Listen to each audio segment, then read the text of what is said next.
Hello student, पिछले parts में हम लोग श्वसन के बारे में पढ़े थे। जो जैव प्रक्रम का ये टॉपिक है श्वसन, उसके बारे में पढ़े थे कि श्वसन क्या है, श्वसन के प्रकारों के बारे में वर्णन किए थे और श्वसन में ग्लूकोज का किस प्रकार विखंडन होता है और उससे ऊर्जा उत्पन्न होता है, वो 3 प्रकार को हम लोग बांटे थे। ऑक्सीजन के उपस्थिति में, ऑक्सीजन का अनुपस्थिति में और ऑक्सीजन के कमी में। आज हम वही वायवीय श्वसन और अवायवीय श्वसन के अंतर के बारे में जानेंगे जो पिछले पार्ट्स में नहीं संभव हुआ था। अब हम आते हैं वायवीय श्वसन और अवायवीय श्वसन में अंतर को लेकर। मैं हूं एमएसआर और आप देख रहे हैं एमएसआर स्टडी सेंटर। तो आइए लेट ना करते हुए इस वीडियो को आरंभ करते हैं, पढ़ते हैं वायवीय और अवायवीय श्वसन में अंतर। जैव प्रक्रम आप लोगों को पता है, ये क्लास 10th का 6ठा अध्याय है। इसमें हम लोग आज पढ़ेंगे श्वसन के अंतर्गत वायवीय एवं अवायवीय श्वसन में अंतर। स्पष्ट क्लियर लिखा है, कुछ प्रॉब्लम तो नहीं है। अगर लिखावट में कुछ प्रॉब्लम है या लाइट में प्रॉब्लम है तो वो आप जरूर बोल सकते हैं। कुछ भी प्रॉब्लम होगा, कमेंट बॉक्स खाली है, उसमें ठोक दीजिए।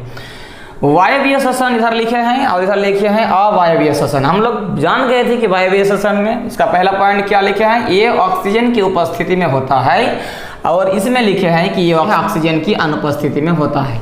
क्लियर है, क्योंकि हम लोग पहले ही जान गए हैं कि ऑक्सीजन के उपस्थिति में जो श्वसन होगा, श्वसन ऑक्सीजन के उपस्थिति में होगा, मतलब वो ऑक्सीजन की उपस्थिति में ग्लूकोज का विखंडन होगा और ऊर्जा उत्पन्न होगा।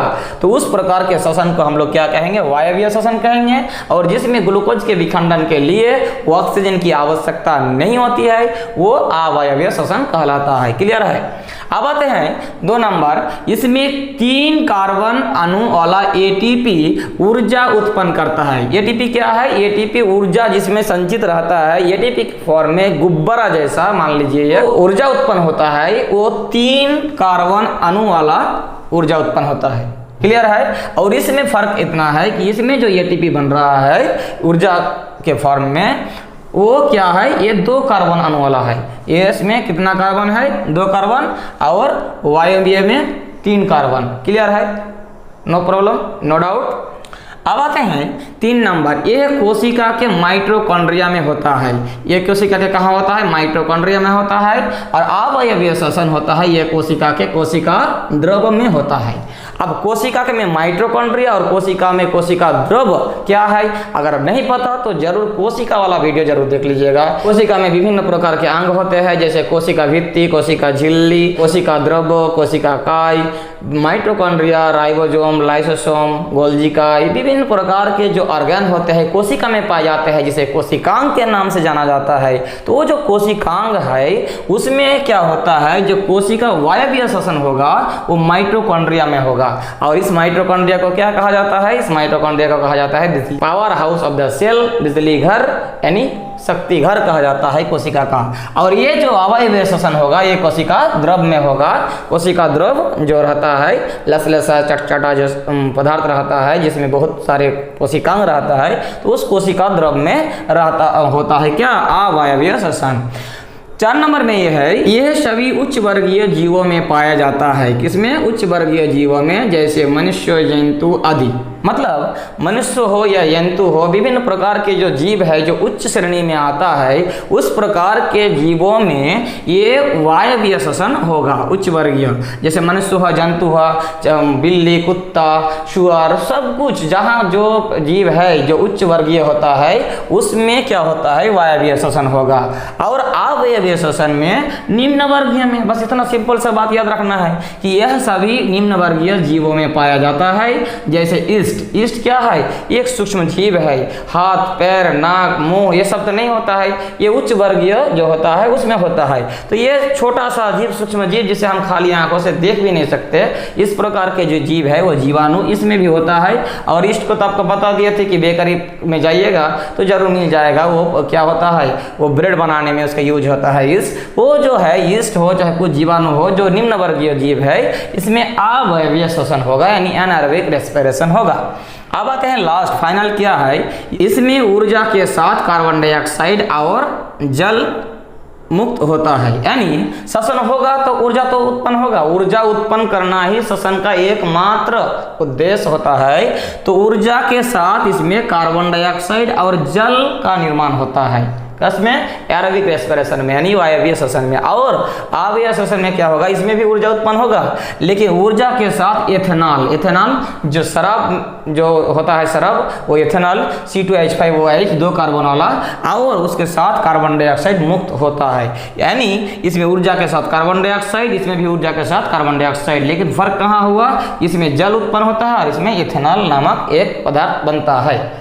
तो इस प्रकार वायवीय श्वसन और अवायवीय श्वसन में हम लोग 5 अंतर को सामने रखें। इसमें आप लोगों का वायवीय श्वसन और अवायवीय श्वसन का अंतर का भी पता चल गया, और एग्जाम के लिए जो छोटा छोटा ऑब्जेक्टिव क्वेश्चन चाहे फिलहाल, तो ये ऑब्जेक्टिव क्वेश्चन भी आ जाएगा। अगर आ जाता है इस प्रकार कि किस प्रकार के श्वसन कोशिका द्रव में होता है, तो अब उसमें ऑप्शन रहेगा वायवीय श्वसन, अवायवीय श्वसन, दोनों इनमें से कोई नहीं। तो इस प्रकार के आंसर को आप जान जाइएगा कि कोशिका द्रव में सिर्फ अवायवीय श्वसन होता है।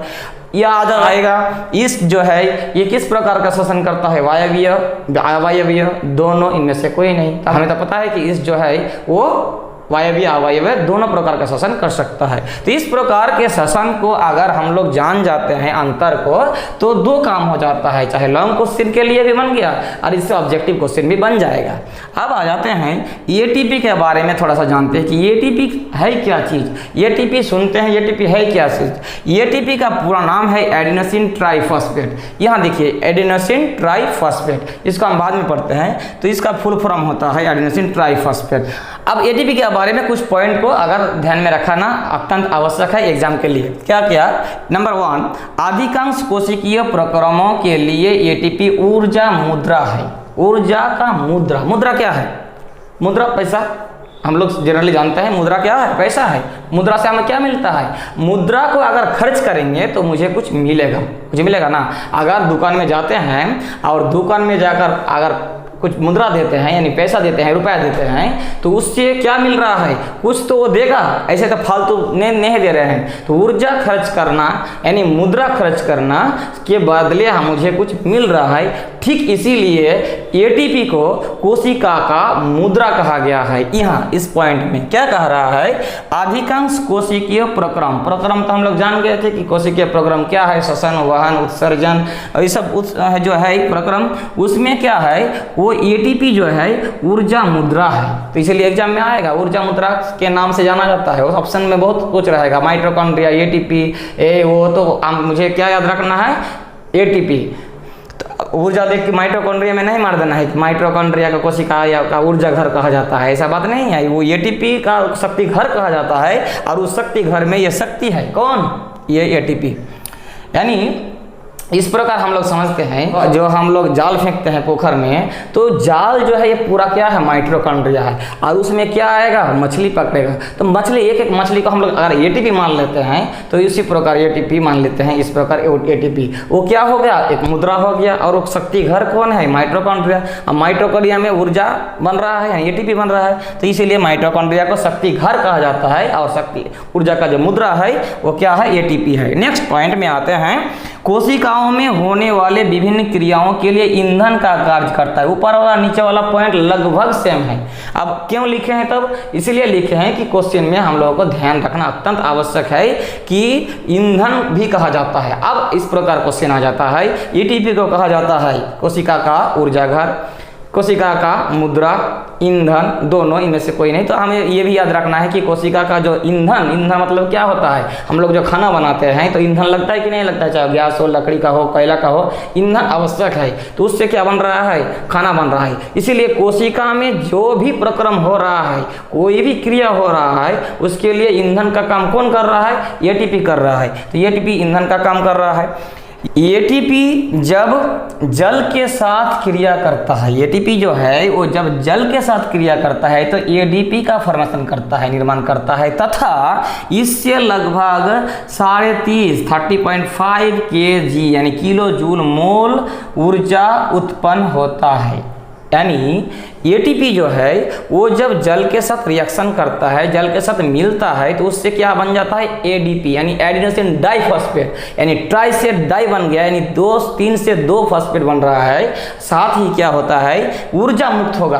कितना ऊर्जा मुक्त होता है जनरली, ये 30.5, कितना 30.5 kJ यानी किलो जूल मोल ऊर्जा उत्पन्न होता है। क्लियर है।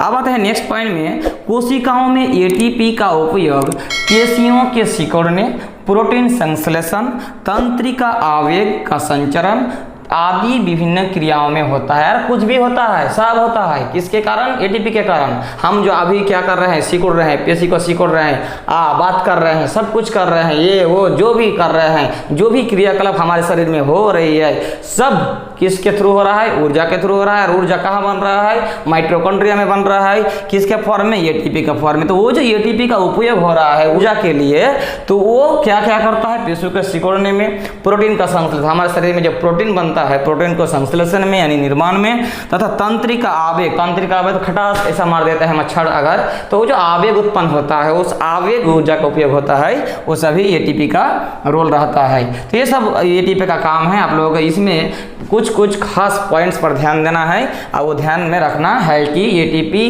क्या है, एटीपी से एटीपी कैसे बनता है, एटीपी से एडीपी कैसे बनता है, ये हमें ध्यान देना जरूरी है कि एटीपी का काम क्या है, एटीपी से कितना ऊर्जा निकलता है। तो बहुत सारा ये ईंधन का काम करता है, ऊर्जा मुद्रा है, मुख्य जो है हाईलाइट करके आप लोग पढ़ते रहिए ताकि हम लोगों का जो ऑब्जेक्टिव क्वेश्चन है वो छूटे नहीं। अब आते हैं थोड़ा सा इस विषय पर चर्चा कर लेते हैं कि एटीपी साइकिल क्या है। एटीपी साइकिल जो हमारे सिलेबस में नहीं है, एक्चुअली थोड़ा सा दिया हुआ है कि एटीपी क्या है, एटीपी साइकिल क्या है, थोड़ा सा जान लेते हैं।